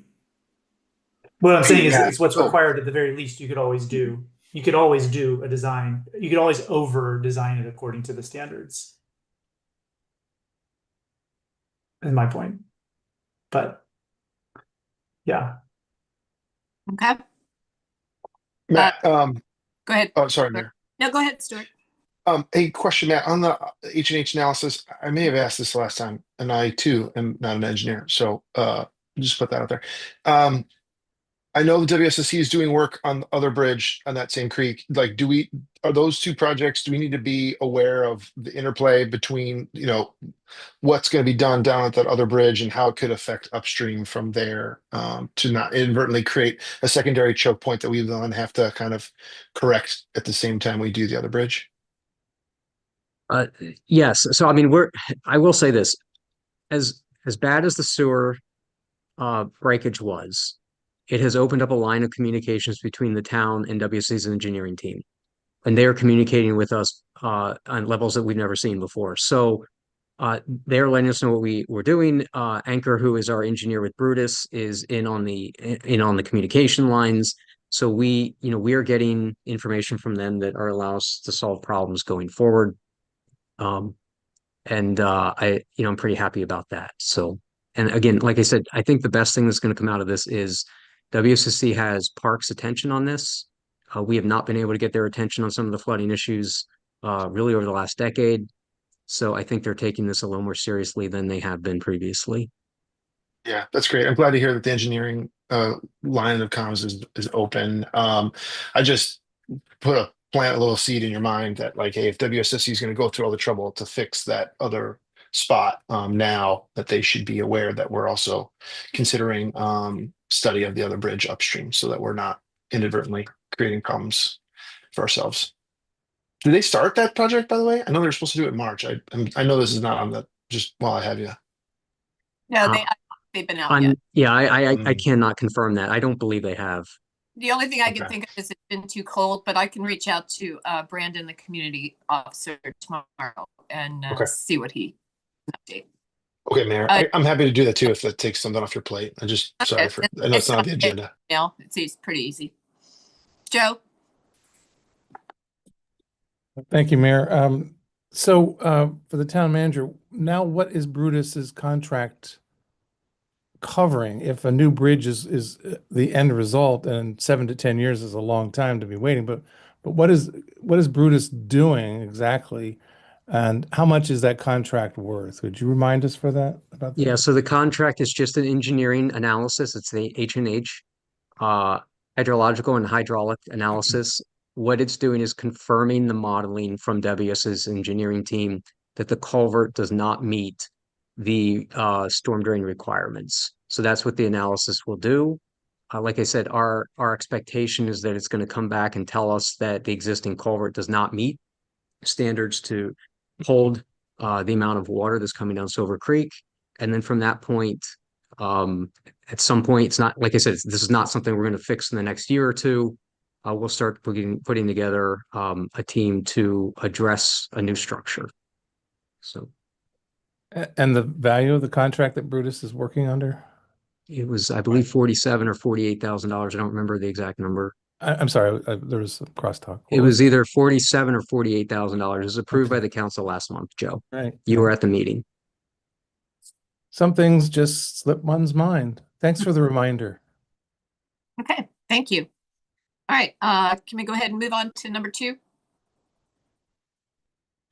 St. Paul Park Playground, Phase 2, they have removed the existing mulch. The PIP is scheduled to be poured next week, weather permitting. You'll also notice some markings outside the playground structure. We are planning to put in a drain to address some of the water issues that we've had around the perimeter. It's basically between the gate from the Montessori school and the playground park. We're hoping to put that in either tomorrow or Friday morning. We did have them remove the 2 spring riders, which are the duck and the turtle. They're going to be replaced by a twist and turn, and I forget the name of the other piece of equipment, but it's basically like it's a mini swing that looks like it can hold maybe 2 to 3 young children. We did double check the weight capacity could hold an adult because we know the adults will use it, like the spring riders. So we're hopeful that that can get completed next week with good weather. So. Is that the installation of both the ground cover and the new apparatus? The both pieces of equipment are scheduled for delivery to playground specialists on Friday. So as long as they have them, they'll be able to install them next week with the PIP. So there is, I'll also mention, there is a shade structure that the council asked about. We have not ordered it quite yet. They've sent us some pricing. We've looked at a few shade structures. We're just, honestly, we're not really sure where to put it quite yet. We kind of wanted to look at the sun over the summer and kind of get a better idea of where the shade structure should go. So. All right, council, any questions regarding the playground equipment? Anybody in the audience? Where did you put the duck and turtle? They are in the Armory garage. I was hoping you would save them. I feel like we have them. There's a piece of history to be saved there with the archivist or something. I mean, I think they were well regarded. Okay. All right, I'm not seeing any further questions, so go ahead at number 3. St. Paul Storm Drain Project. We talk about this every month. They were, as of today, they were putting the curb line on the east side of Madison. You may have noticed they've got the curb on St. Paul. We've got most of the intersection of McComas and St. Paul completed. There's still the south side that we need to finish. The sidewalk on the west side of Madison should go in sometime next week. And Decatur, the intersection with Decatur should be completed sometime in the next 2 weeks. The actual storm drain is in, it's operational. It held up quite well the other night with the rain we had. As of right now, we're probably looking at completion of the concrete work over the next 4 weeks and milling and paving sometime in May with striping. So I'm very hopeful that the project will be completed by the beginning of June. And I will note, Alex was able to get a couple trees from Stadler Nursery, and Jack's guys were able to finish at least a portion of McComas. So we're looking to plant at least 3 trees on Friday. The rest of the trees will probably have to go in December, but we wanted to get some trees back because we took down a number of trees in that area that, as the residents, we got feedback. I mean, obviously they understood what was going on, but we did take down a number of mature trees. So we wanted to get some back as soon as we could. So. It looks really good. I took your advice and I went over to St. Paul Street and Decatur and Madison, and it looks nice. It really does. Alex and I are on site almost every day. I mean, we are getting stopped by people outside of town, and they're providing very favorable comments towards us. I think everyone realizes what we're doing up there. And as Councilmember Sparker and I kind of traded emails last week, the visuals really starting to come about, and you can finally see what I've been talking about for, I don't know, ever 2 years, 3 years. So. Well, that, the snow ice thing really, pushed us back on time, which is too bad. So the project got pushed back. I wanted to make two other quick notes. I know we want to keep moving. The all-way stop at the intersection of Kensington Parkway and Littledale. We have sent that over to MCDOT to do the evaluation. They have declined to move forward with the request. The reasoning was 75% of the traffic was north and south on Kensington Parkway. It did not justify an all-way stop. The other issue they were concerned with was basically the elongated nature between the intersection. They were concerned, but really it's just 75% of the traffic was north and south, and they didn't feel it was justified to do cross-traffic stops for the north and southbound. So we will not be moving forward with that, but the marking schedule is most likely going to happen. So we'll put in the new crosswalks and stop bars and everything, hopefully in May, if not sooner on that. And then the town paid the building permit today to county DPS. Alex and I are very hopeful that we'll have the county building permit either tomorrow or Friday. And our expectation is Donahoe will start hopefully Monday if they can get a pre-construction meeting with county DPS. So. Great. Yeah, it's I don't know if any of the council have been over to town hall, but it's Matt and Alex and Susan are in the council chamber, and Shirley and Annie are in the conference room in the front. So it's a big difference going over there to check in with everybody. So we will be on Zoom until they move back upstairs. Hopefully that'll be in May, but most likely June. We're scheduled for 10 weeks. So if they start Monday, we're 10 weeks out. They're Emerson and the team are hopeful that they can get it done in slightly less than that. Great. Very good. Okay. Does anybody have any questions on the council regarding number 3 or comments? Okay. Anyone in the public, from the public? No? Okay. Since it's almost 8:30, I'm going to go ahead and bring up public appearances. If anybody would like to bring something up that's not on the agenda, this is your time. Joe? Yeah, thank you, Mayor. The WSSC community meeting, virtual meeting recently indicated that repair work finally would begin on along Kensington Parkway by mid-March. We've passed that date. Do you have any sense as to when this really is going to go ahead, or is that part of your questioning for Brandon? That was the question for Brandon when Council Member Sparker brought it up, that he thought it was supposed to start in March. So I'll follow up. We have had a lot of rain, and they did say that it was weather permitting. Right. We've had some nice weather too. So well, I'm just curious as to, this has been an eyesore at that part of town for 8 or 9 months now. And, with the temporary sewage disposal lines. And I know there's a lot of expectation that these, finally this is going to get replaced and a permanent solution or quasi-permanent solution will be installed. But I really have my doubts as to whether they're going to begin. Well, hell, we're past mid-May or mid-March anyway. So I'm very doubtful about their timetable. Well, they got a lot going on. And I will. Well, they did make a commitment, it sounded like. And, they were very clear about weather. So, right. Well, as I say, we've had nice weather as well. But I'm not going to argue the weather with you, Mayor. My other question is, given that every year is a local election year in Kensington, and the terms of yourself, Mayor, and 2 council members expire this year, I'm just wondering what re-election plans you all may have. Thanks. I plan to run again, Joe.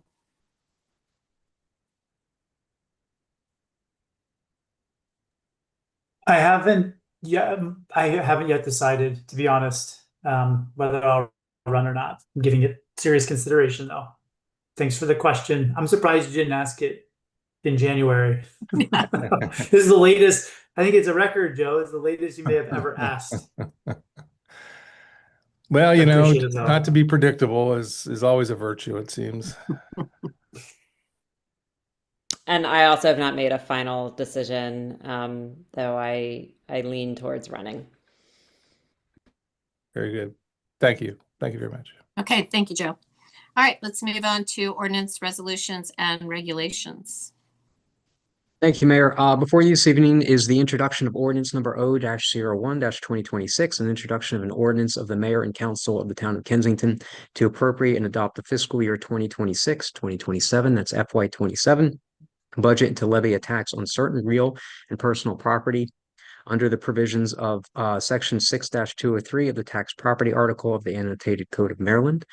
We're requesting that the council set the public hearing for Wednesday, April 8th, 2026 at 7:00 p.m. I know we're not taking any comments, but I do have a question regarding a forum that we had talked about earlier, because we are a week later in our own council meeting, so that we could take care of the parking contract. And spring break is until the 6th. I mean, pretty much kids are back on the 7th. do we have an opportunity to do a forum? We had talked about doing it virtually, but we really don't have a lot of time. So that's why we can certainly do a smaller version, kind of more of a refresher, because I think most of the things that we talked about last year are still being put into the works. So. Well, Tracy, I'm glad you're bringing this up, and I liked your idea of experimenting with a virtual forum. I'm wondering if it's possible, if it were a more compressed version, to just do it as part of the hearing on the 8th, and with a little bit more explanation than we normally do and discussion. My only concern is going to be a very late meeting, because I was just going to suggest maybe we start a little earlier that night, like we had in the past when we had this combined in person. Didn't we have it at 6 and then we went down to the council room? I think we did that for 1 year. I don't think we did both, but we did it 1 year.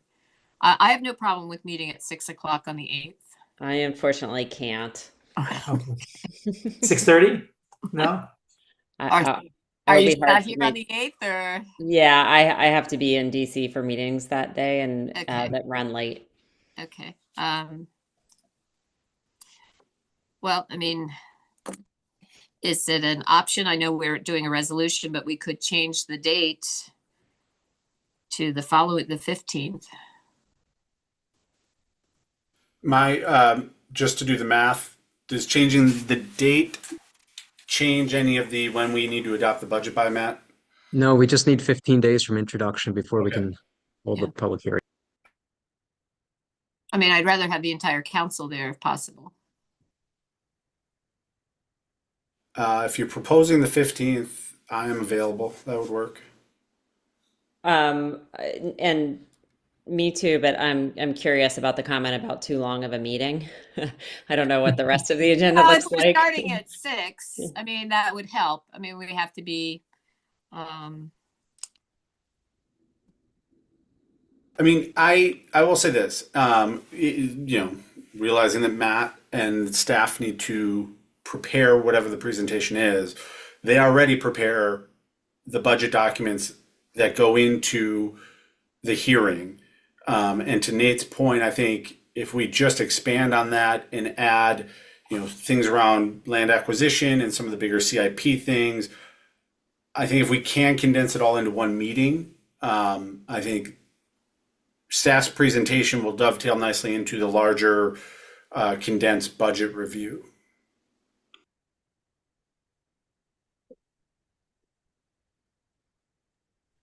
Can we set a time limit for discussion? Does that limit discussion on the CIP to an hour and a half? Oh, I don't think we need an hour and a half on the CIP. I mean, my guess is, part of the reason we're trying to do it virtually is to encourage more people to attend. Indeed. But that doesn't mean it's a good night for people or they're really interested. Now we can put, obviously we can post the recording of that. Not that it would give them much time as far as the hearing, but I mean, at least people will be more informed.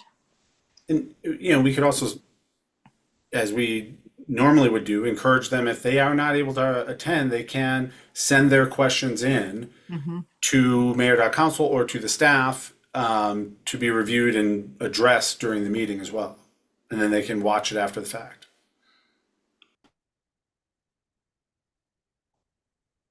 So were we all available on the 15th?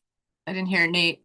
And all right, Stuart is Nate. Yeah, Yes. yeah, that should work. I was even gonna say, but even that the same week, but a different day could work. But Okay. if we need to have it earlier, like Matt, that first week. Does getting more time help you? Yeah, the 15th's fine. The Okay. 16th is going to be a problem for me. So, I mean, if you want to do it like over 2 nights or 2 weeks or something, that's fine. I'm not available the 16th or 17th, which is the I Thursday, think Friday he that meant a week. different day the previous week. Okay. Yeah, That's the fine with previous me. week. Whatever works for that whole week, 13th, 14th, 15th, or the 7th also works. So whatever works for everyone else.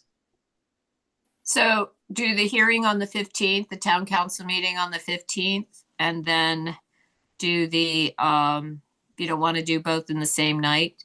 I don't know. I think we could do the 8th, even if Anne couldn't be there, unless she could do the 7th or the I 9th. can do it. I just can't be there as early as 6. That was my concern. So if we did a regular 7 o'clock.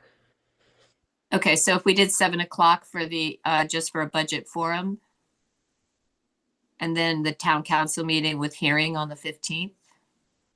I thought we were talking about doing them together.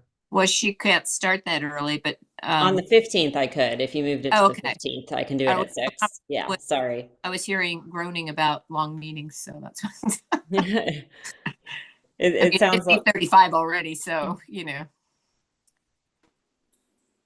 Is everybody comfortable doing 6 o'clock on the 15th? Yes. Okay. Yeah. Right. Yeah. So we will move the town meeting to the 15th at 7 o'clock. So we need to change that on the ordinance. When we make the motion, please make that adjustment. And then on the, we'll have the forum at 6 o'clock, same night. All online, okay? All virtual.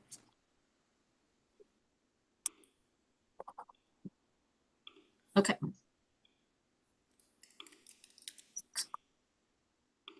right. Good. All right. All right. Tracy, do you need a motion for the hearing? Or are we good? I do. No, I do. I need a motion, especially that we're changing the date. Sure. The Well, hearing. yeah, I would move that we hold the public hearing for the budget on Wednesday, April 15th, beginning at 6 p.m. to be followed by the regular monthly town council meeting. Okay. Is there a second? Stuart, thank you. All those in favor? Aye. Okay. Thank you very much. All right. Number 2. Thank you, Council. Before you this evening is resolution number R-03-2026, a resolution of the Mayor and Town Council of Kensington in support of House Bill HB 1142 to establish a task force to modernize county and municipal revenue structures to study and evaluate the revenue structure of county and municipal governments within the state and require the task force to submit a report of its findings and recommendations to the governor and certain committees of the General Assembly by December 1st, 2026.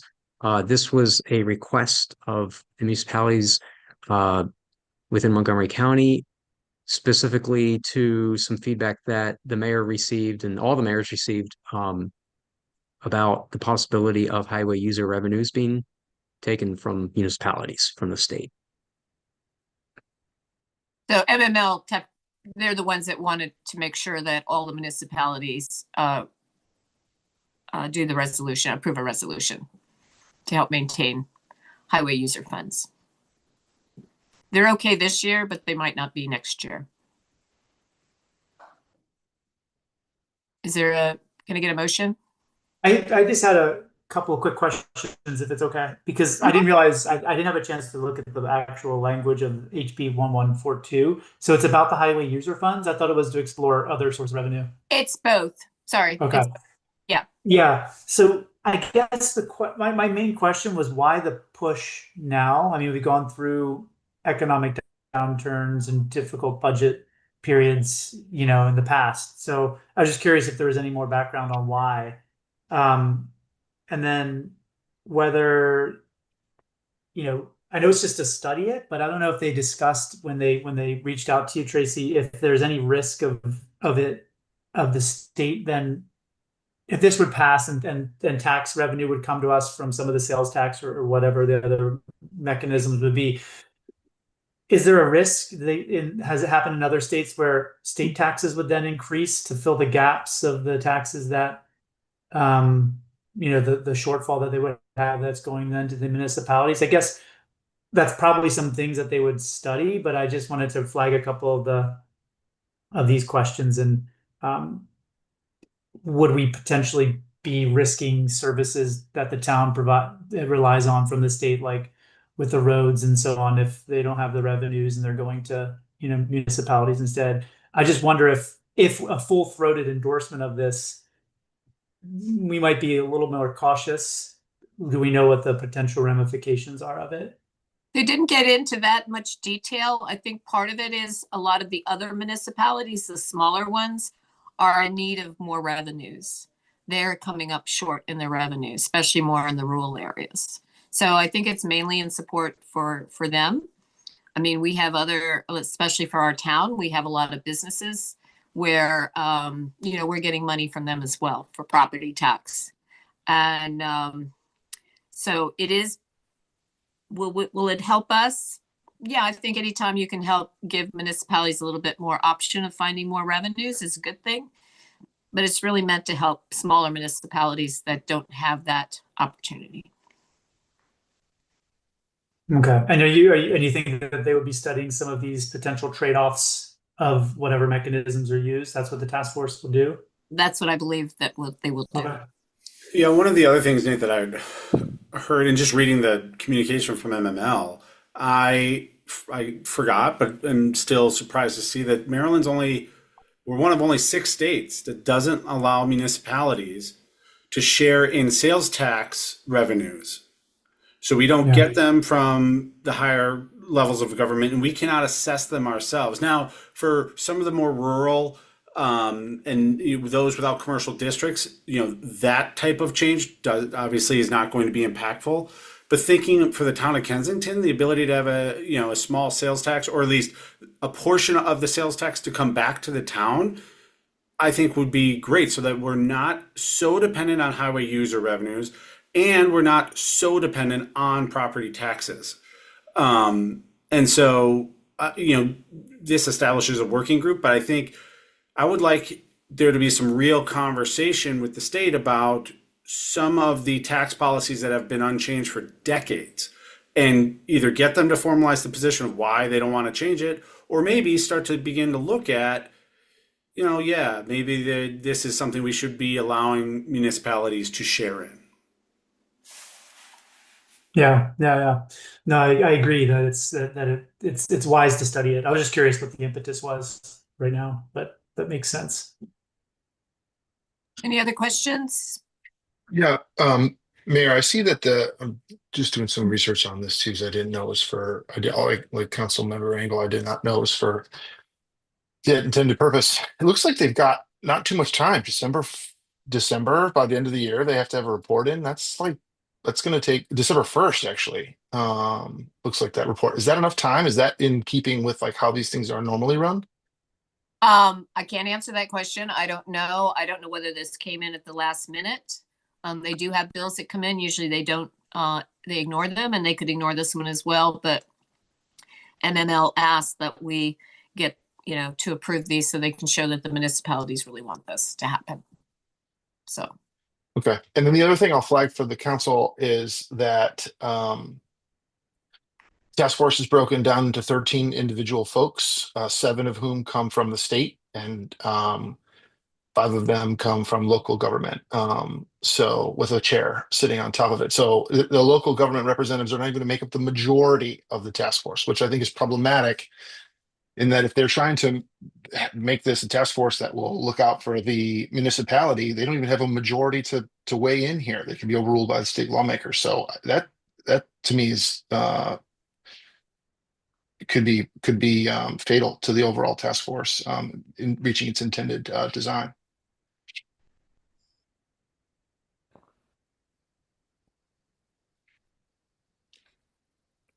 Go ahead, Ann. Sorry.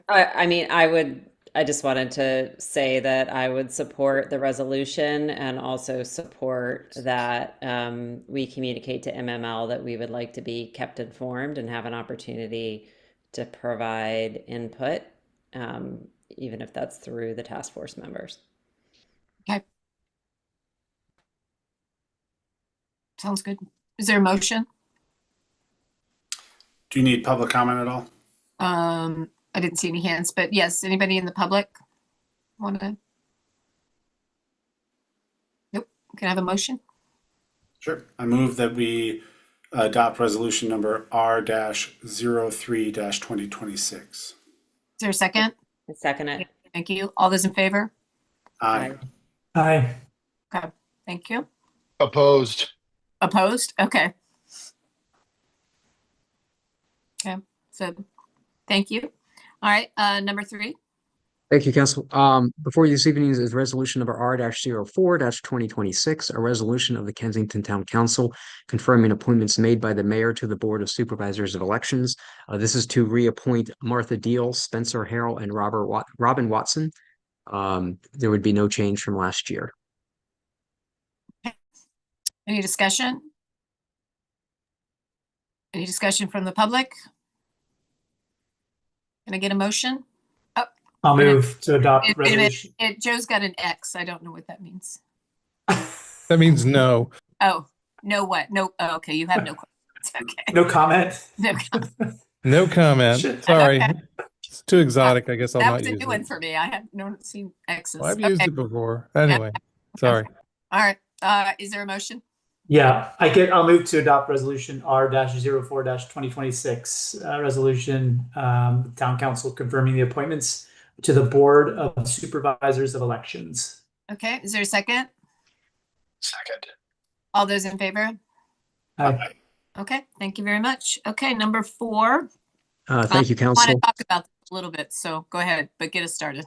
Sure. Before you this evening is our last resolution, resolution R-05-2026, a resolution of the mayor and council of the town of Kensington authorizing a contract agreement with a undetermined contractor for a comprehensive parking analysis and management study for the town. Just to provide some feedback, we received 7 bids on March 12th.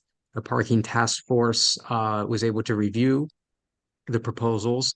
They have a recommendation for you this evening. We did have a representative with Walker Consulting on the call earlier. It looks like he has dropped off. They were the low bid. I will defer to Councilmember Lichter and Councilmember Sparker. But staff recommendation is in support of what I believe the parking task force recommendation is, to move forward with Walker Consultants. Ann or Stuart, you want to go into a little bit more detail? Everybody, Alex did send everybody those proposals, so hopefully you had a chance to look them over. Stuart, why don't you start since you led the review? Yeah, no problem. So just to kind of give everybody a bit of a background of the rigor that we put in place for this proposal, some number of months ago, we within the parking task force committee, we put together our list of requirements and what we thought was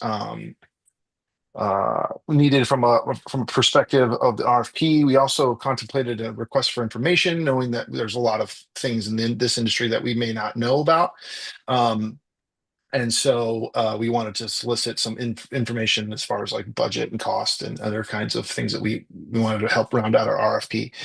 Turns out that was a little bit overboard. And so we baked the RFI questions into the RFP process, ended up putting out an RFP to industry. And Alex, I think, correct me on the date, but it was early February. And we put it out there for 4 weeks, I believe is what the actual amount of time it was on the street for. We ended up getting 7 proposals back. And I think they actually held a vendor forum. Is that right, Matt? Where the vendors were able to come and sit with members of staff and kind of ask some questions. And so staff, and I think perhaps Joe and Mary Jo, we actually had some participants from the public in that meeting. RFP responses were due and 7 proposals came in. These proposals were very detailed. Some of them were incredibly complex, very high-end productions with glossy photos and lots of detail. Actually, I was pretty impressed with the overall response. And we basically established some scoring criteria for that. We set out a form to score the RFPs, and we ranked them by 4 categories. The first being project understanding and guiding principles, which is really to understand, to show that the vendors understood the town's specific parking challenges, incorporated the guiding principles from the RFP. The second category we graded these RFP responses on was team qualifications and experience. We wanted to see if they had actual relevant and deep experience among the folks who would actually be executing the work. The third bucket that we looked at was the technical approach and their methodology. And there we were kind of grading them on a detailed, logical, and effective methodology for executing the tasks, and whether they actually provided sufficient detail to give us confidence that they'd be able to execute this project on the town's behalf. And then finally, we looked at cost. And we kind of ranked them based on cost. Cost was, I think, an equal factor here. Correct me if I'm wrong, Ann.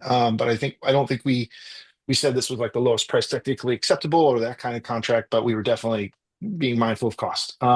So with those 4 criteria, we evaluated the 7 RFP responses.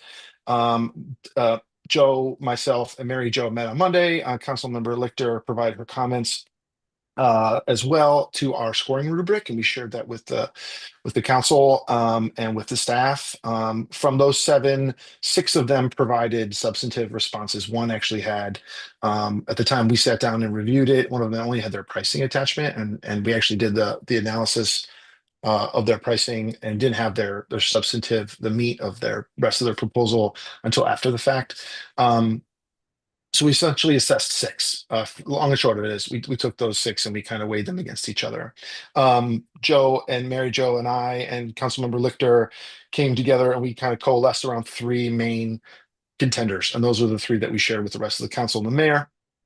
Those were Walker, consultants Mead and Hunt, and Nelson Nygaard. And we can talk about those individually. For everybody's awareness, the total pricing for Walker was $88,000. Mead and Hunt was $95,345, and Nelson Nygaard was $99,925. So that's how we arrived at our 3 candidates for consultation with the council today. And does that get you where you need to go? Yeah, I just wanted to note on the factors that cost and value was not the highest percentage weight within the evaluation that were noted in the RFP, that we were looking at technical approach and team qualifications and experience as sort of primary factors. And then Stuart, you can relay more detail, but my sense from the notes is that even aside from cost, there was a lot of support for the approach that Walker put forward.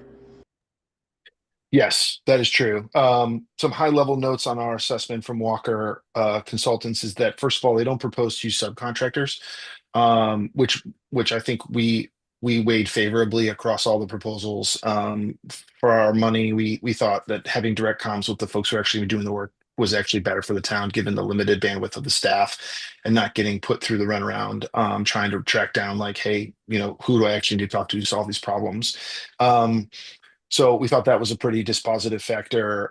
We also thought that Walker had a really solid grasp of what we were looking for. There was a couple notes that they put in here that actually Joe flagged, that they tended to show specifically the local municipalities like ours face between parking for businesses and parking for residents, and the tension that kind of creates over the limited resources and space.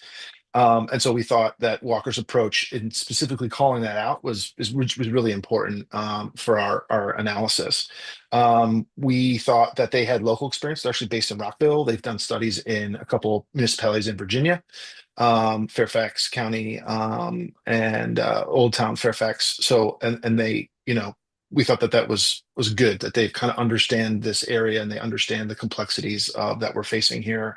They actually referenced our task force, which is pretty important. That was the only, I think, Joe, correct me if I'm wrong, I'm pretty sure that was the only bid that actually specifically, no. Yeah, sorry. Referencing the task force was a plus, so we'll go with that. And then, Ann, I think you've got some notes here for mobile management and payment systems that they'd give us an options here. So all in all, I think we assess Walker as the highest given those kinds of factors. And then price obviously was another factor that we weighed favorably. Okay. Connor, do you have any questions? The basis of this is to be a firm fixed price not to exceed contract, given each of the, I think it was 7 tasks that were laid out. Correct, yes. Okay, and so obviously all the scope of each of those seven, everybody was presented the same scope of work, and so these prices are consistent with, and to the task force members, you feel strongly that Walker can complete favorably all seven of those tasks? Yes, I will note that that some of the proposals provided more in-depth analysis that appeared on like the mobile park management and payment systems, for example, than Walker appeared to propose. But for me as an evaluator, in my judgment, I thought we will still get analysis from them. It's maybe not as in-depth as some of the others were, and that at this stage of analysis that might be sufficient for what we need, because there's so many different parking solutions that will be explored as part of the study. And you can see there's, if you look more closely at the different tasks, there are a few distinctions, but that was one that was apparent to me. Yeah, and I asked that, sorry, I asked it only because I'm looking at the analysis that was provided in the council package, just breaking down tasks 0 through 5 and expenses. And for a handful of them, for task 0, provided no cost. So, I looked through the 3 that you recommended. I thought they all are very good. These are very high quality proposals, which I think goes to say very good work on the solicitation, that we got such quality proposals, and I don't have any other questions. Just to follow up on the pay to park, that's not a necessity for us. That's just more out of if we did want to do it. Is that fair to say? It was more just having that option, but we're not really planning. They're any consultant that we work with, it's within scope to analyze different approaches to turnover and management of parking, which will include looking at payment solutions. Okay. So I think we're going to get some analysis on that from all of them. I'm just pointing out that in comparison, Walker's analysis they will provide is akin to a report and description of available solutions based on what they know to be, our needs and interests from the study, whereas some other proposals appeared to go a step further and like doing some more like pre-procurement understanding of how to phase in that type of solution. So in my judgment, though, just that having that extra amount in scope now was not a persuasive factor, because I think we'll still get very solid analysis from what I saw in Walker's proposal. Okay, thank you. Nate? Yeah, so I have a couple of observations and a few questions, but just to first of all say incredible work and great job. I think this was echoing what Connor was saying. I think the solicitation was great. I think the proposals were really solid. The scope of work, you guys put a lot of detail in it. We hadn't seen it before, and all of the different tasks that they're delivering for the value for money, what we're going to get, I think is going to be really great. So thank you for your work, everyone on the parking task force, and for Ann and Stuart leading it. I really love that we added in there the wayfinding system and the signage, the idea of partnerships with some of the businesses. I love that. I think it's really important to have that public input. When I was reviewing the proposals, and I have to admit, I had to look through them really quickly because we didn't have an incredible amount of time to go through these over the last day or two, but they all had, I think, very solid stakeholder engagement and public input, which I think is essential in something like this. And then also on this last point, we were talking about the payment systems and parking management. I think that's really important for us to be considering. So it was good to see all that. One thing that I don't think I saw in all the proposals, and I was a little bit disappointed in this, and that I think it was maybe the Mead and Hunt was the only one that had an emphasis on some of the non-car parking infrastructure, like where to place bicycle racks and how to actually prioritize pedestrian and bicycling in their analysis. It may be buried in the others, but I think that was the only one that really stuck out to me. And disappointing that it's not in Walker. Maybe that can be added in if it's that's what the recommendation is. Just on what you shared with us in the Excel spreadsheet breakdown, and after reviewing the proposals, I was actually surprised, to be honest, to see that it was Walker, because the spreadsheet it actually talks about some of the potential limitations of the proposal, and the other two were really strongly reviewed, but we didn't see the actual evaluations. So I totally trust everything you're saying, and not questioning the rigor of the evaluation. But some of the points that you raised on like not having subcontractors, to me, we had the subcontractors on some of the other work we did around I think it was either the BIPA or the corridor study, and it was fine. I think what they were doing is trying to get the best people for the job. And I think I actually look at that maybe not as a dispositive thing, maybe a positive thing, that they recognize where their limitations are, and they form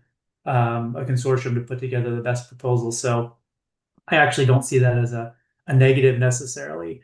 But the one thing that really stood out to me, and why I was surprised about Walker, was and Stuart, you said that they have local experience, but the other two actually have experience working in the town with the BIPA analysis and with the Connecticut Avenue corridor study. They've actually worked with Kensington. So, and both of the others had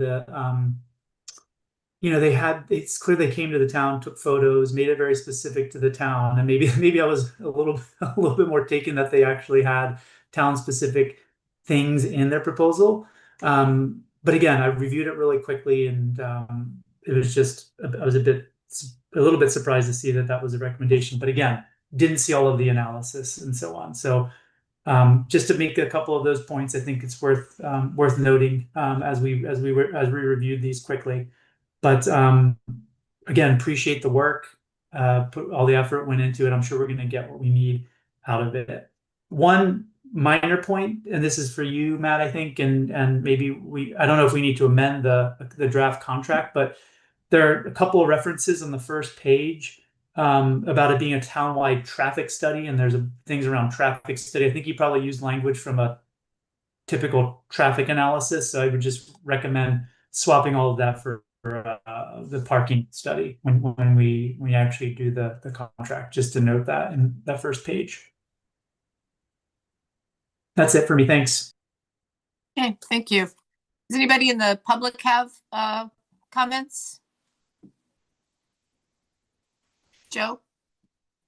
Thank you, Mayor. I just want to give a virtual tip of the hat to Councilmember Sparker for very effectively leading the subcommittee's review of the proposals. This was done virtually by on Monday night, I believe, and really we quickly came to a consensus broadly that Walker had the not only the lowest but the best bid overall. And one of the reasons for that, Councilmember Sparker mentioned that a moment ago, that they really had a handle on the tension or the friction that can cause ill feelings in municipalities. This clash between visitors to town and the overflow situation onto adjacent residential streets. They expressed that tension, that friction quite well, and you're welcome to look it up on page 8 of their proposal. And I don't think that any of the other bidders really did quite as well in framing the conflict or the tension or what we're dealing with here. They recognized it, I think, pretty clearly. They also had a very good summation of how they want to proceed with the contract obligations, and I thought they laid that out very well.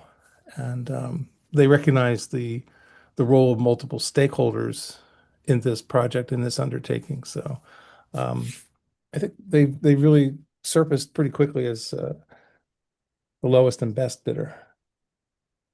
Thank you. Thank you.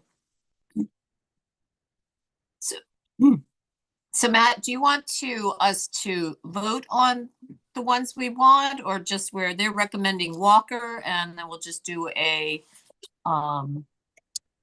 vote on that?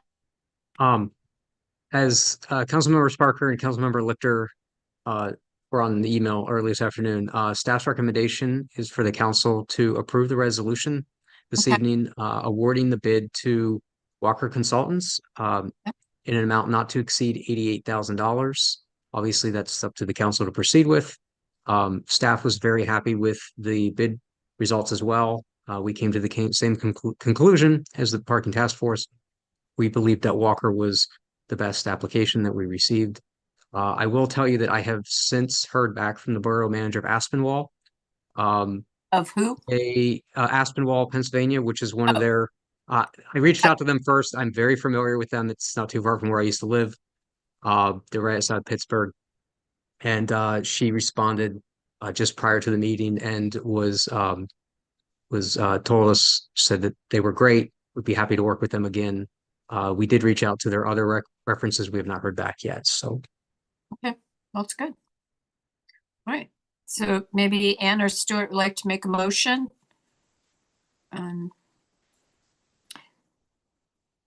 Joe has his hand up again. Mayor. Sorry, I was just wondering if the town manager might elaborate on the basis of the staff's recommendation, other than the Aspinwall, Pennsylvania show of support. We came to the same conclusion as the task force. We believe that everything that was asked for within the tasks met at the best price. We thought the presentation was quite well. We liked that they kind of understood, as you mentioned yourself, kind of the issues that we're having between residential, commercial. I know for a fact that two of the references that they provided, Downingtown and Aspinwall, have very similar downtown areas to us. That's why I reached out to them first.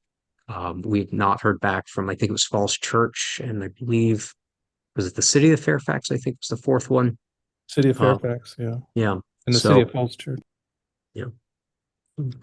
One other thing you didn't mention is I noticed they all had different timelines for implementation, and this was the shortest one too, right? This would be done the quickest, if I remembered correctly. We got that question at the pre-bid meeting. We kind of had a question about timeline when we wanted to start it. It's one of the reasons why we asked the council to push the council meeting to this evening, so we'd have time to review them. We did extend the initial bid timing through an addendum based on the number of questions we received. We're hoping to start next month and wrap up in September, right? That's according to their proposal, yeah. Their schedule, yeah. Councilmember Sparker and Councilmember Lichter, I did make a notation in the email to you that we are asking that the resolution be adopted under two subjects. One, the checking of the references, and second, to the review by the town attorney. So, right. That's great. And for the public, we did ask the question to the town staff and really probably for town attorneys to whether now we can, given if there were, if there is not consensus among the three bids, whether we could go back to them and negotiate for lower rates or something like that. And the answer we got back was probably not. So the question was affirmatively asked, and that was the response we got.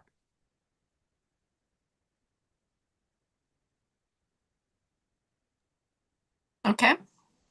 Do we need to amend it to not say a traffic study? I don't know if that's important, but it's not a traffic. Attached here is a sample. I don't think it was much paper. If I may, yes, it's subject to my review. We'll fix that. Yeah. Okay. Yeah. Good. Thanks, and also, just one more thing, Nate, since we didn't respond directly to your comment about all forms of mobility, we do talk about that in the RFP, and we'll make sure that that's in scope and part of the planning as well. Fantastic. Thank you. So Stuart, do you want to make a motion? Certainly. I get the honor. And Councilmember Lichter did all the work. She can be my second here. I hereby move to adopt resolution number R-05-2026, would be authorizing the town of Kensington to engage in a contract with Walker Consultants for a comprehensive parking analysis and management study of the town with the amount of not to exceed $88,000, subject to 2 additional criteria that the town verify the references, and the agreement is subject to review by the town attorney. Okay, is there a second? I second. All those in favor? Aye. Thank you very much. And your motion was perfect, Stuart. You got everything in there. That was Public Well school done. education, Mayor. Public school education. okay. So the only thing I want to just make Connor reminded me, and I think everybody got the email about Unlimited Bread's opening soon. I did give him the date of April 11th since of the between Easter and people being out of town. So he's not gotten back to me on that, but he thought the date was going to be pretty good. He just had to talk to his dad about it, but very excited about them coming to town, and we'll get that information out once they've confirmed the date. Okay, so before I ask for adjournment, just to remind everybody, we'll now be meeting on Wednesday, April 15th at 6 p.m. virtually. Okay, can I get a motion to adjourn? I move to adjourn the meeting. Is there a second? All those in favor? Aye. Bye. All right, thank you very much. Thank you, Sue Have a Ellen. good rest of the night.